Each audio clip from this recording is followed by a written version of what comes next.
Am წუთებში თბილისის მიხეილ მესხის სახელობის სტადიონზე საქართველოს მორაგბეთა ნაკრები იაპონიის ეროვნულ გუნდს მასპინძლობს შეხვედრა საშემოდგომო ტესტ მატჩების ფარგლებში იმართება და მასში გამარჯვებას ჩვენი გუნდისთვის დიდი მნიშვნელობა აქვს იაპონელების დამარცხების შემთხვევაში პორტუგალოსების საერთაშორისო სარაგბო თემში ახალ ეტაპზე გადასვლის განაცხადს დააკეთებენ და უფრო ძლიერ გუნდებთან თამაშის შანსს მიიღებენ და როგორია ანგარიში ამას ნიკა ჩალათაშვილისგან შევიტყობთ ის ესწრება დღევანდელ შეხვედრას ნიკა გისმენთ.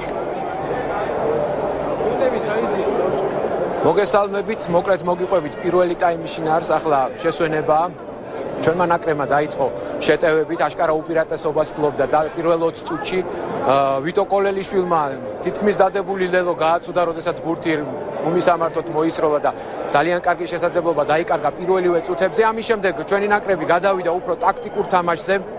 მეტოქეების შეცდომებს იყენებდა და ძირითადად კარში დარტყმებით აგროვებდა ქულებს და 9 ქულა სწორედ ესეთი დარტყმებით მერაბ კვირიკაშვილმა მოგვიპოვა. სადღაც მე-20 წუთისთვის უკვე მეტოქე ცოტა გამოცოცხლდა, თავისი თამაშის მოგვახვია თავს, ხელით სწრაფი, დინამიური და უკვე ჩვენმა ნაკრებმა დაიწყო შეცდომების დაშვება, რითაც ჯერ 6 ქულა მივეცით მეტოქეს, ბოლოს კი სულ ტაიმის ბოლოს ლელოც გავუშვით და ახლა ანგარიში 9-13-ია ჩვენი სტუმრების სასარგებლოდ. ერთი კიდევ რაღაც მინდა შევნიშნო, მაყურებელთან დაკავშირებით ეს თამაში ნაკლებად ეხება, როგორც ჩანს, ჯერ არ არის იმხელა ინტერესი რაგბის მიმართ, იმიტომ რომ შეიძლება ითქვას, რომ ტრიბუნების ანახევროდ ცარიელია, არ არის იმდენი ხალხი მოსული, რამდენსაც ეს მატჩი იმსახურებს, იმიტომ რომ იაპონიის ნაკრები აშკარად ძალიან მაღალი დონის გუნდია.